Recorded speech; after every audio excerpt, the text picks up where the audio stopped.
मोर श्राप कर अंगीकारा, सत राम नाना दुख भारा। कहते देखो मैंने श्राप दिया था, उस श्राप के नाते राम को रोना पड़ रहा है, विलाप करना पड़ रहा है। अरे राम राम, ऐसे प्रभु बिलोकम जाए। अब चल करके मैं पूछूं कि कहो जैसे मैंने रोया था वैसे रोना पड़ रहा है ना। ये सोच रहे हैं। अब मैं चल करके पूछूं ऐसे प्रभु बिलोकम जाई, पुण्य बनी ऐसा अवसर आई। आज अच्छा है, जैसे मैं रो रहा था मेरे से मजाक किया तो ऐसे मैं जाकर के देखूं तो। लेकिन जब नारद जी जाते हैं भगवान के यहाँ तो भगवान क्या करते हैं, तुलसीदास लिखते बैठे परम प्रसन्न कृपाला। भगवान तो बड़े आनंद से पीपल के वृक्ष के नीचे बैठे हुए, बैठे परम प्रसन्न कृपाला। नारद जी ने देखा हो ये क्या हो गया, अभी तो ये विलाप कर रहे तभी तो रो रहे थे, यहाँ आकर के तो आनंद में बैठे हुए, इनका रोना कहाँ गया। ओ नारद जी को देखा भगवान दौड़ कर उठे, आइए आइए मुनिराज आइए। नारद जी शर्मिंदा हो गए, मैं तो आया था व्यंग करने के लिए, पूछने के लिए, जैसे मैं रोया था स्त्री के लिए वैसे आप रोए, आप प्रसन्नता की रोटी बजा रहे हैं, कारण क्या। तो तुलसीदास ने लिखा, कामिन की दीनता दिखाई, धीरन के मन बिरत दृढ़ाई। भगवान ने अपने इस विलाप से जो धीर पुरुष थे उनके हृदय में धीरता यानी की दृढ़ता की, और जो कामी लोग थे उनके लिए दीनता प्रकट किया। तो महात्मा एक अच्छा भाव करते थे, फिर ये गीता रह जाएगी तुम्हारी, लेकिन मैं बता दूं भगवान राम जब गए तो पंचवटी में जब पहुंचे तो वहां के महात्माओं ने सुन रखा था कि भगवान राम के चरण के स्पर्श से एक शिला जो थी वो स्त्री बन गई थी, गौतम की नारी थी। तो जब भगवान पंचवटी में पहुंचे तो महात्माओं ने कहा कि अब तो बहुत अच्छा हुआ, भगवान राम आए हैं और इनके चरण में जादू है, ये शिला को छूते हैं तो स्त्री बन जाती है, तो हम लोगों को भी एक लंबी लंबी शिला काट करके अपने कुटिया के सामने रख लेनी चाहिए, और जब आवे तो इनसे कहे कि भाई जरा जरा सा प्रभु आप चरण छुड़ा दो, तो हम लोगों के भी घर में कोई कुटिया बनाने पकाने वाली मिल जाए, सेवा करने वाली मिल जाए। अब तो सुना है आप स्वयं मुनियों को स्त्री प्रदान कर रहे हैं शिला से बना बना करके। तो पंचवटी के महात्माओं ने ये किया, ऋषियों ने सबने पत्थर काटे, लंबा छोटा जिसको जैसी रुचि थी, कैसी स्त्री चाहिए अपने अपने साइज के सब पत्थर काट करके ला रख लिए। हाँ, तो तुलसीदास लिखते हैं, बड़ी अच्छी कथा है, तुलसीदास लिखते हैं कि भगवान राम जब पहुंचे तो सारे तपस्वी इकट्ठा होकर के आगे प्रभु के चरणों में प्रणाम किया। तो भगवान ने पूछा, कहिए ऋषियों आप लोग हो तो प्रसन्न? बोले प्रभु प्रसन्नता तो नहीं थी लेकिन अब हो गई है। क्या बात है? तो ऋषि कह रहे हैं, तुलसीदास लिख रहे हैं कविता के रामायण में, बिंद के बासी उदासी महाव्रतधारी। हम लोग बिंद के निवासी हैं प्रभु, हम सभी उदासी संत हैं और महान व्रत को लेकर बैठे हुए हैं। किसी का 100 वर्ष का है, किसी का 50 वर्ष का है, किसी का 25 वर्ष का है, लंबी तपस्या का व्रत लेकर के हम लोग बैठे हुए हैं। बिंद के बासी उदासी महाव्रतधारी सबे, लेकिन एक कष्ट है प्रभु, हम लोग दिन भर तपस्या में लगे रहते हैं, कोई संभाल करने वाला नहीं है। भगवान ने कहा तो फिर क्या, बिंद के बासी उदासी महाव्रतधारी सबे बिनु नारी दुखारी। बिना स्त्री के लोग दुखी है प्रभु। क्या अच्छा? बोले हाँ। क्या फिर? का गौतम तीय तरी तुलसी सो कथा सुनिभे मुनि वृंद सुखारी। तो जैसे आपने एक शिला को स्पर्श करके स्त्री बनाकर गौतम ऋषि को दी है, तभी से हम ऋषि लोग प्रसन्न हो गए हैं और हम आपकी राह जो रहे थे। तो कीनी कृपा रघुनायक जो करुणा कर कानन को पगुधारे। आपने बड़ी कृपा की हम लोगों के ऊपर, हम लोगों के ऊपर कृपा करके ही आप जंगल में आए हो। भगवान ने कहा तुम लोग क्या चाहते हो? कहा हम चाहते और कुछ नहीं है, वही है शिला सब चंद्रमुखी। ये जितनी शिलाएं हमारे लोगों कुटिया के सामने पड़ी हैं, इनको आप स्पर्श करते जाइए, सब चंद्रमुखियां बन जाएंगी, हमारा काम पूरा हो जाएगा। वही है शिला सब चंद्रमुखी पर से पद मंजुल कंज तिहारे। आपके चरण के स्पर्श से ये सारी शिलाएं सब चंद्रमुखी बन जाएंगी। भगवान ने कहा तो अनर्थ हो गया मामला गड़बड़ हो गया। भगवान ने कहा अच्छा ऋषियों, बात यह है, ये जो समय है ये समय वैसा नहीं है। ये समय, इसमें कोई संदेह नहीं, हमारे चरण के स्पर्श करने से शिला स्त्री बन जाती है और ये भी बन जाएंगे, इसमें कोई संदेह नहीं। लेकिन केवल कारण ये है कि वो ये समय नहीं है, सायंकाल का समय है। तो प्रातः काल जब हम सवेरे उठेंगे, स्नान आदि के बाद नियम से निवृत्त होकर के आएंगे, फिर हम तुम लोगों के शिलाओं को स्पर्श करेंगे, वो सब चंद्रमुखियां बन जाएगी। तो जैसे इतने दिन तक तुम दुखी रहे, वैसे एक रात की बात और है, कोई ज्यादा देर प्रतीक्षा करने की जरूरत नहीं। ऋषियों ने कहा बहुत अच्छे प्रभु, इतना तो बीत जाएगा, कोई बात नहीं। भगवान राम विचार करने लगे भाई इन महात्माओं की बुद्धि को शुद्ध कैसे किया जाए बस संयोग बनना था। प्रातः काल प्रभु उठ करके जो अपने नित्य नियम से बैठे पर्णकुटी में, इतने में ही रावण आ गया भिक्षु बन करके, और सोने का मृग आ गया बन करके, वो कालने, वो क्या नाम, मारीच। तो भगवान ने देखा कितना सुंदर संयोग बना है। भगवान गए सोने के मृग के पीछे, माया की सीता वहां बनाकर बैठा गए, सीता को आत्मसात कर लिए और भगवान ने वो लीला की। और उसके पश्चात रावण आया, सीता को हर कर ले गए। जो सीता को हर कर ले गया, और अभी ऋषि लोग अपने ध्यान से मग्न थे, भगवान आ रहे होंगे, सब इंतजार कर रहे थे। इतने में भगवान ने बड़े जोर से आवाज लगाई, ठाकुर खानी जानकी सीता, हे गुणों की खानी, मेरी प्राण प्यारी सीता, तू कहां चली गई। ऋषियों ने सुना कि ये रो कौन रहा, क्या बात है कौन रो रहा है। अब वो एक तो इंतजार कर रहे थे कि अभी तो आ रहे होंगे, जहां चरण स्पर्श किए कहां पर, तो कहा रो रहे हैं, कौन रो रहा है। कहा वही दशरथ नंदन श्री राम। क्यों रो रहे हैं। अरे कहा वो चंद्रमुखी जो उनके साथ ही, उसको कोई उठा ले गया। एक ने कहा उठा ले गया। बोले हाँ।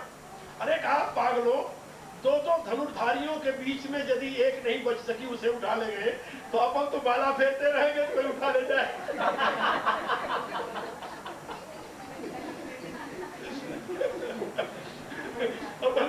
अपन बाला फेरते लगे रहेंगे और कोई उठा ले जाएगा। जल्दी से जल्दी सबने उठा करके सिलाई उठाई और उसको गोदावरी में डालो। ऐसा न हो कि जरा ही आवे और छूता चला जाए और तो अनर्थ हो जाए। अब भगवान जब उधर से गुजरे तो देखा तो सब ऋषि लोग कुटिया में बैठे हैं, बाहर कोई सिला नहीं है। भगवान ने देखा कि चलो ऋषियों की बुद्धि सिद्ध हुई। अब भगवान ने वो नाटक किया, चिल्ला कर रो करके। तो तुलसीदास जी ने लिखा, ये कामिन की दीनता दिखाई, वो जो कामी पुरुष थे उनकी दीनता को व्यक्त किया और धीरन को मन में लड़ाए। और ये करने के पश्चात भगवान बड़े आराम से जाकर के, जब ऋषि अपने स्तर पर पहुंच गए, तब तुलसीदास लिखते हैं, बैठे परम प्रसन्न कृपाला, कहत अनुज सन कथा रसाला। अभी तो रो रहे थे और जब नारद जी आए तो भगवान बड़े प्रसन्न होकर बैठे थे और अपने भाई लक्ष्मण के साथ बहुत रसमयी कथा कह रहे थे। कहत अनुज सन कथा रसाला, ये नहीं कोई दुख की कहानी कह रहे हो, दुख की कहानी नहीं, बड़े आनंद में कोई तत्व विज्ञान की बातें कर रहे थे। तो मैं आप लोगों को बता रहा था कि नारद जी के द्वारा इस प्रसंग को जब हम पढ़ते हैं तो ये आता है कि भगवान ने जो नाटक किया, वो नाटक में उनके कोई कमी नहीं रही। किसी की स्त्री चली जाए, गुणवान स्त्री हो, तो कैसे रो सकता है, भगवान ने रोकर बताया ऐसे रो सकता है। ना बुद्धि जरे दंग्या राम करो संगीत जो से सर्वकर्मण, ऐसे समझ गए। लक्ष्मण को बाण लगता है तो भी भगवान ऐसे नाटक करते हैं। तो तुलसीदास जी लिखते हैं ये तो भगवान है, ये भगवान है। ये रोना होना प्रभु प्रलाप सुनिकान विकल भय बानर, उमा अखंड एक रघुराई, नरगति भगत के पार दिखाए। पार्वती जी कहती हैं कि भगवान राम रो क्यों रहे लक्ष्मण के लिए इतना, वो तो सर्वज्ञ है, सब कुछ सर्वसमर्थ है, प्रभु है। तो तुलसीदास जी कहते हैं कि शंकर जी ने कहा, उमा अखंड एक रघुराई, नरगति भगत के पार दिखाए। वो मनुष्य की गति बता रहे हैं कि भाई भाई का प्यार कैसा होना चाहिए, ये बताने के लिए वहां पर भगवान हो रहे हैं कि जो कुछ चरित्र किया उन्होंने, वो केवल लोक संग्रह, लोगों को आदर्श रूप में प्रतिष्ठित करने के लिए। वहाँ उनमें कोई न रोना था न गाना था। वहाँ तो सपने योग वियोग न जाके, वहाँ तो सीताराम दोनों अभिन्न है। न तो वहाँ सीता कोई हरण कर सकता है, न राम उससे अलग हो सकते हैं। तुलसीदास ने स्पष्ट शब्दों में कहा, सपने योग वियोग न जाके, जिसका स्वप्न में न योग होता है न वियोग होता है। जैसे सूर्य और प्रभा, जैसे चंद्र और चंद्रिका, जैसे पुरुष और प्रतिबिंब, ये अभिन्न है, ऐसे सीता और राम अभिन्न है। कहियत सीताराम बंदो सीताराम पद जिन्हें परम प्रेखिन, तो गिरा अर्थ जब भी सब कहियत भिन्न नहीं। कहने के लिए वो भिन्न है नहीं। तो मैं आप लोगों को बता रहा था कि भगवान स्वयं जब अवतार लेते हैं तो अभी इस प्रकार की लीला करते हैं, लोक कल्याणार्थ, लोगों को उपदेश देने के लिए। तो जो बुद्धिमान या जो विद्वान, जो तत्वज्ञ हो गए हैं, उनके लिए क्या करें, उनके ऊपर तो और जिम्मेदारी है। जब भगवान ही स्वयं चरित्र करके लोगों को शिक्षा देते हैं, तो विद्वान जो तत्वज्ञ हैं उनको तो बिल्कुल उसी प्रकार का अनुकरण करना चाहिए। न बुद्धि भेदम जनेत अज्ञानाम कर्म संज्ञा, जो से सर्वकर्माणि विद्वान युक्त समाचार। ये भगवान कह रहे हैं कि उनको स्वयं तो युक्त समाचर, योग युक्त होकर के सम्यक प्रकार से आचरण करते हुए, जो से सर्वकर्माणि, उन लोगों को भी सब प्रकार के कर्मों में वैसी लगावे।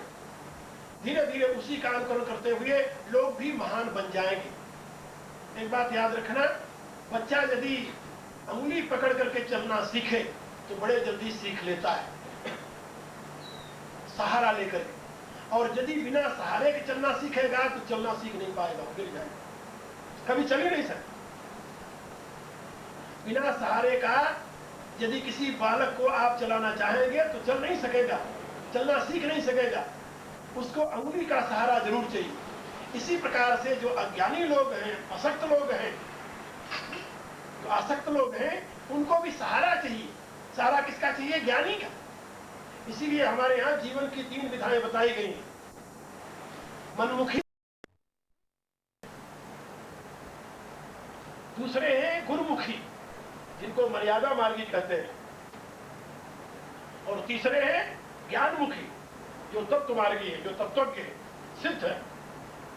तो विषयी साधक सिद्ध जो है वो तो स्वयं में पूर्ण है, वो अपने आत्म प्रकाश में आत्मदीप होकर के कार्य में निरत रहते हैं।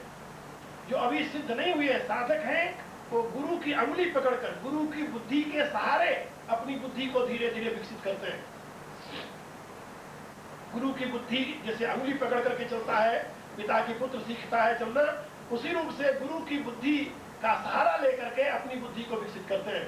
उसकी बुद्धि के आधार पर, उसके प्रकाश, वो गुरुमुखी कहे जाते हैं। और तीसरे मनमुखी हैं, जो प्रवाह मार्गी है, जिनका कोई जीवन नहीं, जिनका कोई यानी उत्थान की गति नहीं, जिनके जीवन में विकास की कोई संभावना नहीं, इसी संसार में पैदा हुए, इसी में मरेंगे, इसी में जाएंगे, ऐसे तो विषयी जीव है। तो इसलिए हमारे यहाँ गुरुमुख होना एक बहुत महान गुण था, साधना थी। और गुरुहीन को हमारे यहाँ निगुड़ा कहते थे। निगुड़ा एक गाली है, हमारे यहाँ निगोड़ा कहते हैं। निगोड़ा और निगोड़ी शब्द है ब्रजभाषा में भी और अवधी में भी। स्त्री के लिए निगोड़ी शब्द है और गुरु के पुरुष के लिए निगोड़ा शब्द है। निगोड़ा माने निगुड़ा, बिना गुरु का, और ये गाली। इसलिए शास्त्रकारों ने कहा है कि सामान्य स्तर पर रहने वाला व्यक्ति भी विवेकी व्यक्ति के सहारे विवेक की दिशा में आगे बढ़ता है, विकास की दिशा में आगे बढ़ता है। और यही बात यहाँ पर भगवान ने निचले वाले श्लोक में कहा है, विद्वान युक्त समाचरण, वह स्वयं युक्त होकर के आचरण करे, और जो से सर्वकर्माणी, और अविद्वानों को भी, अज्ञानियों अबोधों को भी उसी प्रकार से सब प्रकार के कर्मों में लगावे, प्रेरित करे। तो उसकी बुद्धि को पकड़ करके वो उसके सहारे धीरे धीरे विकास की दिशा में आगे बढ़ेगा। प्रकृते क्रियमाणानि गुणे कर्माणि सर्वश अहंकार विमूढ़ात्मा कर्ता अहमिति मन्यते। अब यहाँ पर इस श्लोक में भगवान समझा रहे हैं कि देखिए, कर्म जो है वह किसी को बंधन में नहीं डालता। ये बात याद रखो, कर्म बंधन का कारण नहीं है। का बंधन का कारण क्या है? का कर्म में कर्तापन बंधन का कारण है। प्रकृति क्रियमाणानि गुणे कर्माणि सर्वश, प्रकृति के गुणों के द्वारा सर्वस्व कर्माणि, संपूर्ण कर्म जो है वो प्रकृते गुणे क्रियमाणानि, प्रकृति के गुणों के द्वारा होते हैं सारे कर्म। कर्म का कर्ता कौन है? प्रकृति। कार्यकरण कर्तृत्व हेतु प्रकृति उच्यते, 13वां अध्याय। कार्यकरण कर्तृत्व हेतु प्रकृति उच्यते, पुरुष सुख दुखानां भोक्तृत्व हेतु उच्यते। कार्यकरण और कर्म ये तीनों प्रकृति के द्वारा होते हैं। आंख प्रकृति का कार्य है, रूप प्रकृति का कार्य है, प्रकाश प्रकृति का कार्य है। गुणा गुणेश वर्तन्त, ये गुण गुण में वर्त रहे हैं। आंख रूप को प्रकाश में देख रही है ना? तो गुणा गुणेश वर्तन्त, इसमें तुम्हारा कर्तापन कहां से आ गया? शब्द आकाश का धर्म है, गुण है, और कान आकाश की इंद्रिय है, अंश है, और आकाश स्पेस होने से ही कान शब्द को सुन सकता है। इसमें तुम्हारा कर्तृत्व कहां है? कान शब्द सुन रहा है, आंख रूप देख रही है, नाक गंध ले रहा है। तुम्हारा कर्तृत्व इसमें कहां से आया? यदि तुम अपने आप को असंग रखो, इसमें से अपने आप को अहंकार के अधीन न करो, तो ये कर्म तुम्हें बांध सकते हैं। अच्छा, दुनिया के जितने विषय है वो 5 ही रूप में आते हैं ना, कि और कोई रूप है? शब्द स्पर्श रूप रसगंध, यही है। और ये किसके कार्य है? पृथ्वी जल अग्नि वायु आकाश के। आकाश का शब्द है, वायु का स्पर्श है, अग्नि का रूप है, जल का रस है, और पृथ्वी का गंध है। इन 5 तत्वों से ये 5 विषय उत्पन्न होते हैं। इन 5 विषयों का अबोध जो है वो यही 5 है। इसमें तुम्हारा कर्तृत्व कहां से आ गया? न तुम गंध के निर्माण करने वाले हो, न रस के, न रूप के, न शब्द के, न स्पर्श के। इसमें से किसी के कर्ता तुम नहीं हो। तो प्रकृति का कार्य है। तुम सूंघो तब भी गंध है, न सूंघो तब भी गंध है। तुम्हारे न सूंघने से गंध खत्म हो जाएगा, तुम्हारे न देखने से रूप नष्ट हो जाएगा, तुम्हारे न चाहने से स्पर्श नहीं रहेगा, तुम्हारे न स्वाद लेने से जल नष्ट हो जाएगा, रस नष्ट हो जाएगा, तुम्हारे न सुनने से शब्द नष्ट हो जाएगा। नहीं, जब ये नहीं होगा, और इसमें जो 5 इंद्रियां तुम्हारी ज्ञान इंद्रियां हैं, जिससे तुम 5 का बोध प्राप्त करते हो, ये 5 ज्ञान इंद्रियां तुमने बनाई है। तुम्हारे बस की होती तुम एक 6ठी इंद्रिय भी बना देते, लेकिन ऐसा है नहीं। तो तुम्हारे बस की बात होती तो तुम इनको इतनी सीमा में रहने देते, इनसे बड़ी कर देते। तुम्हारी आंख इतनी लंबी बना देते तुम, यदि तुम्हारे बस में होती कि यहाँ बैठे बैठे भारत की सारी चीजें तुम देख लेते, तो तुम्हें जरूरत न पड़ती न तो किसी पत्र की और न तो और दूसरे साधन की। लेकिन ऐसा है, तुम्हारे बस की बात नहीं है। फिर ये तो नेचर का स्वभाव है। जितनी मात्रा में बीज में पत्ते निहित हैं, उतनी मात्रा में बड़े बड़े पत्ते होते हैं। इमली के बीज में छोटे पत्ते हैं, बरगद के बीज में बड़े पत्ते हैं। तो ये बीज में जो तत्व निहित है वही उत्पन्न हुआ है, वही प्रकट हुआ है। तो जैसे हर एक फल बीज में निहित होता है, ऐसे ही हर एक आकृति भी अपने बीज में निहित होती है। मनुष्य के बीज में मनुष्य की आकृति निहित है, पशु के बीज में पशु की आकृति निहित है। जिस प्रकार का बीज है उस प्रकार के बीज में उसी की आकृति निहित है। तो जो उसमें निहित आकृति है वही डेवलप होती है, वही प्रकट होती है। उसमें कोई मिलावट नहीं कर सकता, उसमें कोई ऐड नहीं होता। तो जो है उसी से नेचुरल प्रोसेस से वही प्रकट होता है।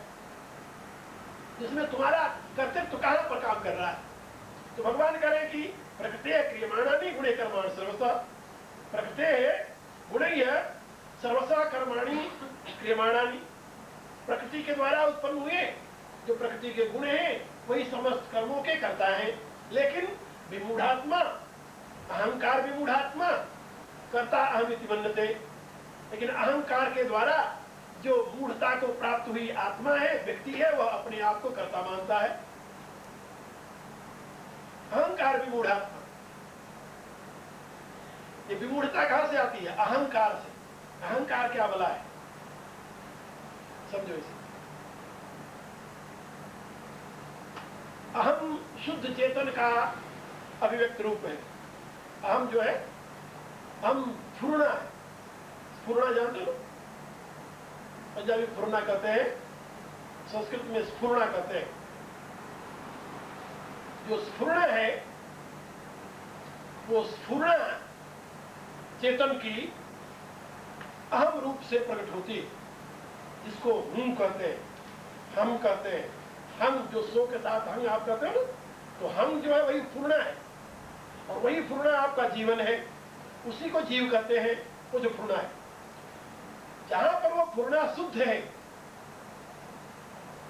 चेतन रूप में है, किसी के साथ जुड़ी नहीं है, कोई आकृति नहीं ग्रहण किया, वो पूर्णा शुद्ध चेतन का स्वरूप आत्मरूप है। और जब वही पूर्णा एक आकार को ग्रहण कर लेती है, आकार को, तो उसकी संज्ञा क्या होती है? अहम आकार। आकार युक्त अहम। वो जो पूर्णा है वो आकार युक्त नहीं है, वो तो विशुद्ध पूर्णा चित्त में फुरित हो रही है। अहम अहम कर रही है, हम करती है, और श्वास के साथ सो होता है। सो हम, ये अजपा जाप है। उपनिषदों में बताया गया कि अजपा है, इसको बोलना नहीं पड़ता, ये क्रिएट नहीं करना पड़ेगा। तो ध्यान दो श्वास के ऊपर, तुम्हें लगेगा सोहम हो रहा है, ये अजपा जाप है। लेकिन इस अजपा जाप का जो अभिप्राय है, सोहम, हम जो यानी आवाज है आत्मा की, स्वयं की अभिव्यक्ति की, स्वयं की पूर्णा की, वो हम जब एक आकार को ग्रहण कर लेता है। आकार किससे है? प्रकृति के गुणों से। पुरुष सुख दुखानाम भोक्तृत्व हेतु उच्यते, 13वें अध्याय भगवान ने कहा। तो ये पुरुष भोक्ता कैसे बन जाता है? कहा पुरुष प्रकृतिस्थो ही भुंगते प्रकृति जान गुणान कारणम गुण संगस्य सदस्य जोन जन्म। कहा पुरुष जो है, चेतन जो है, ये पूर्णा जो है, ये चित्त में स्थित होकर के, प्रकृति में स्थित होकर के, भुंगते प्रकृति जान गुणान, जो प्रकृति के गुणों से उत्पन्न होने वाले विषय हैं, उनकी अनुभूति करता है। भोग माने अनुभूति, भोग माने ग्रहण नहीं होता, भोग माने अनुभूति होती है। भोग माने ग्रहण नहीं, भोग शब्द का अर्थ होता है अनुभूति, एक्सपीरियंस। भोग means experience, not reception. Whatever you are receiving, that is not bhoga, but whatever you are realizing, that is bhoga. जो तुम्हारा एक्सपीरियंस है वो भोग है। तो वो जो एक्सपीरियंस है, उस एक्सपीरियंस को भोग कहते हैं। और एक्सपीरियंस कहां से आता है और किस में आता है? एक्सपीरियंस तो चेतन करता है, क्योंकि चेतन का धर्म है एक्सपीरियंस करना। ज्ञान उसका स्वरूप है, ज्ञान उसका धर्म है, वो तो एक्सपीरियंस करेगा। जहां कहीं चेतन होगी, अनुभूति होगा। चेतन का धर्म अनुभूति है, चेतन का धर्म ज्ञान है, चेतन ज्ञान स्वरूप है। एक्सपीरियंस से रहित तो कभी हो ही नहीं सकता। जैसे जहां अग्नि होगी वहां प्रकाश होगा, अग्नि के प्रकट करते हुए प्रकाश हो जाएगा। तुम चाहो कि प्रकाश न हो लेकिन अग्नि प्रकट रहे, ऐसा हो नहीं सकता, असंभव है। तो जैसे प्रकाश अग्नि का धर्म है, ऐसे अनुभूति चेतन का धर्म है।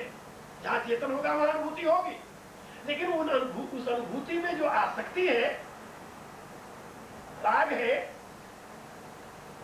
वही उसके बंधन का कारण बनता है। भोग बंधन का कारण नहीं है। पुरुष सुख दुखाना भोक्तृत्व हेतु उच्यते। भोग तो अनुभूति है। अनुकूल अनुभूति को सुख कहते हैं, प्रतिकूल अनुभूति को दुख कहते हैं। अनुभूति तो उसका धर्म, जहां चेतन होगा अनुभूति होगी। लेकिन हर एक अनुभूति जो दुखद है वो प्रतिकूल ही हो ऐसा नहीं होता, जो सुखद है वो अनुकूल ही हो ऐसा नहीं होता। कई ऐसी अनुभूतियां होती हैं, है तो पीड़ाप्रद अनुभूति, लेकिन वो सुखद होती है, सुख देने वाली होती है। एक किसी बंध्या स्त्री को संतान उत्पन्न हो, संतान की उत्पत्ति में कितनी पीड़ा होती होगी उसे, ये वही जान सकती है। लेकिन वो पीड़ा जो है संतान उत्पत्ति की, उसके लिए सुखद है, दुखद नहीं है। क्या समझे? है तो पीड़ा हो, लेकिन वो पीड़ा सुखद है उसके लिए। तो हर एक पीड़ा दुखद नहीं होती, और हर एक अनुकूलता भी सुखद नहीं होती। हर एक अनुकूलता मिल जाए वो सुखद नहीं होती। आप किसी शत्रु के यहां जाएं और शत्रु आपका बड़ा हृदय से स्वागत करता हो, हृदय से, बाहर से समझ लो, आओ भगत करे आपकी बड़ी, लेकिन अंतर उसके आपके प्रति वैर का पूर्ण भाव भरा हुआ हो, अग्नि जल रही हो, तो उसकी अनुकूलता आपको सुखद होगी? कभी नहीं होगी। आप जरा रहीम का एक दुआ सुनिए, शोर उठाए। रहीमन पियो न जाए, अमीय पियावत प्रेम बिनु, और विष दे पियाए, प्रेम रहित मरिबो भलो, प्रेम सहित मरिबो भलो। वो कहता है कि प्रेम से यदि कोई विष पिला दे वो ज्यादा मधुर लगता है, और प्रेम के बिना कोई अमृत पिलाता है तो अच्छा नहीं लगता है, तो अनुकूल लेकिन सुखद नहीं है। तो ऐसी बहुत सी स्थितियां हमारे जीवन में देखने में आती है जो कि अनुकूल है लेकिन सुखद नहीं है, पीड़ाप्रद है लेकिन दुखद नहीं है। तो यहाँ पर अंतर के अनुकूल, बाह्य अनुकूल नहीं, इसलिए मैं कह रहा हूं अंतर के अनुकूल। तो एक्सपीरियंस तो जीव का धर्म है, चेतन का धर्म है, वो तो होगा ही, लेकिन एक्सपीरियंस में जहां अटैचमेंट हुआ वही आसक्ति, वही बंधन का कारण हो जाता है। तो पुरुष प्रतिष्ठो ही भूते प्रतिजान गुणा, तो भोगने से वो बंधन में नहीं पड़ता, ना ना। कारण गुण संगस्य सदस्य दोनों जब उस गुणों में आसक्त हो जाता है तब वो सदस्य योनियों में जाता है, भोगने सदस्य योनियों में नहीं जाता। भोगना तो उसका स्वभाव है, भोग से कभी वंचित हो ही नहीं सकता, रहित हो ही नहीं सकता। यदि चेतन है तो भोग होगा, भोग सहज धर्म है चेतन का, याद रखो। पुरुष स्वभावता भोगता है, प्रकृति स्वभावता भोग्य है, लेकिन बंधन का कारण क्या होता है? भोग, बोले ना। हाँ, तो फिर क्या? आसक्ति बंधन का कारण है, भोग बंधन का कारण नहीं हो सकता। ये भगवान करे। इसलिए राग द्वेष वियुक्तेषु विषयानिंद्रियश्चलन आत्मोत्सर्ग विधेय आत्मा प्रसादम अधिगच्छति। भगवान ने दूसरे अध्याय में कहा कि जो राग और द्वेष से रहित होकर, आसक्ति से रहित होकर के, आसक्ति दो रूप में प्रकट होती है, राग और द्वेष दो रूप में। तो जो लोग आसक्ति से रहित होकर, राग द्वेष वियुक्तेषु विषयानिंद्रियश्चलन, इंद्रियों का विषयों में प्रवेश कर रहे हैं, विषयों का अनुभव कर रहे हैं इंद्रियों के द्वारा, राग और द्वेष से रहित होकर के जो इंद्रियों द्वारा विषयों का अनुभव कर रहा है, यहाँ प्रभोग कर रहा है विषयों का, वो राग द्वेष वियुक्तेषु विषयानिंद्रियश्चलन आत्मोत्सर्ग विधेय आत्मा प्रसादम अधिगच्छति। और ऐसे लोग आत्मा में स्थित होकर के वो प्रसन्नता को प्राप्त होते हैं, और प्रसादे सर्व दुखानां मानसोपजायते। जो भोग दुनिया के लिए बंधन का कारण बना है, वही भोग उनके लिए प्रसन्नता और मुक्ति का कारण है। प्रसादे सर्व दुखानां मानसोपजायते, प्रसन्न चेतसो ह्यासु बुद्धि परवतिष्ठते। प्रसन्न चित्त वाला योगी वो बुद्धि को प्रतिष्ठित कर लेता है, आत्मरत हो जाता है। तो ये जो सिद्धांत है गीता का, ये अपने आप में बहुत महत्वपूर्ण है। भगवान कहते हैं अहंकार विमूढ़ आत्मा, जब अहम की आकृति स्वीकार कर लेता है। आकृति किससे स्वीकार करता है? प्रकृति और उसके गुणों से। आकृति प्रकृति की है, आकृति पुरुष की नहीं है। आकृति किसकी है? प्रकृति की है। पृथ्वी जल अग्नि वायु आकाश से आपका शरीर बना है, और इस शरीर में दो प्रकार के विभाग है, गुण विभाग और कर्म विभाग। तो गुण विभाग जो प्रकृति का है वो 24 भेदों वाला है। पृथ्वी जल अग्नि वायु आकाश 5, शब्द स्पर्श रूप रस गंध 10, और 5 कर्म इंद्रियां, 5 ज्ञान इंद्रियां। ज्ञान इंद्रियां कौन 5? आंख, नाक, रसना, जिह्वा, कान और त्वचा, ये 5 ज्ञान इंद्रियां हैं। 5 कर्म इंद्रियां, मुख है, हाथ है, पांव है, 2 नीचे वाली इंद्रियां, मलमूत्र के द्वार, ये 5। तो ये 5 कर्म इंद्रियां हैं। तो 5 ज्ञान इंद्रिय, 5 कर्म इंद्रिय 10, 5 विषय शब्द स्पर्श रूप रस गंध 15, 5 महाभूत पृथ्वी जल अग्नि वायु आकाश, ये 20, मन बुद्धि और अहंकार, कितने हुए? 23। और ये किससे पैदा होते हैं? चित्त रूपी प्रकृति से। तो चित्त को मिलाकर के 24 हो जाते हैं। ये प्रकृति जो है 24 गुणों वाली है। तो ये प्रकृति के गुण विभाग है। तो जहां तक आपका व्यक्तित्व यही है कि और कुछ है?